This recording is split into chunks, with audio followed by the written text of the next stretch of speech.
અમદાવાદમાં ઠાકોરભાઈ દેસાઈ હોલમાં હાલો પટેલભાઈની જાનમાં નામનું નાટક યોજાયું હતું. લિટલ લાઉડરના દ્વારા પ્રસ્તુત કરાયેલા આ નાટકને પ્રેક્ષકોએ વધાવી લીધું હતું. સામાજિક પ્રશ્નોને વણી લેતું આ નાટક પરિવાર સાથે નિહાળવા લાયક છે. મુંબઈમાં ધૂમ મચાવનાર આ નાટકની અમદાવાદમાં પ્રસ્તુતિ કરાઈ તો હવે પછી વિદેશમાં પણ આ નાટકનું આયોજન થશે. ખાતે અમારું હાલો પટેલભાઈની જાનમાં નાટક ભજવ્યું, અદ્ભુત ભજવ્યું અમે લોકોએ નાટક.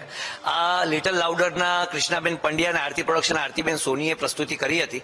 આવી જાજરમાન પ્રસ્તુતિ આજ પહેલા અમે ગુજરાતના કોઈ પણ શહેરમાં ક્યારે નથી કરી. મજા પડી ગઈ અને શું પ્રેક્ષકો હતા, પ્રેક્ષકોએ જોરદાર જલસો કર્યો છે.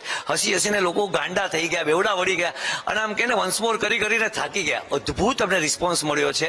મુંબઈમાં તો આ નાટકે 60 દિવસમાં 58 શો ઓલરેડી પરફોર્મ કર્યા છે, પણ હવે ગુજરાત આ સફર પણ બહુ ધમાલ રહેવાની છે, કારણ કે અમદાવાદથી જે શરૂઆત થઈ છે એ અદ્ભુત થઈ છે. અમદાવાદમાં હવે ગુજરાતી નાટકોનો ક્રેઝ બહુ વધતો ગયો છે અને યંગસ્ટર હોય કે ઓલ્ડ એજના હોય એ લોકોને જે ગુજરાતી નાટક જોવાની જે મજા આવે છે ને, જેમ પિક્ચર જોવાની જે અત્યારે જે લોકોને એક્સાઇટમેન્ટ હોય છે ને, એવું એક્સાઇટમેન્ટ ગુજરાતી નાટકમાં પણ બહુ જ છે.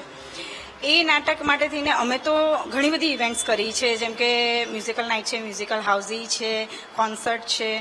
એ બધી ઇવેન્ટની સાથે આજે ફર્સ્ટ ટાઈમ અમે બોમ્બેનું આ નાટક લાવી રહ્યા છે અને એનું પ્રમોશન જે કે ઇવેન્ટે એટલું બધું કર્યું છે. અમે ઘણા બધા ડ્રામા શો રજૂ કર્યા છે. આજે અમે રજૂ કર્યું છે હાલો પટેલભાઈની જાનમાં, જે ફેમિલી ડ્રામા શો છે અને ખૂબ જ કોમેડી છે.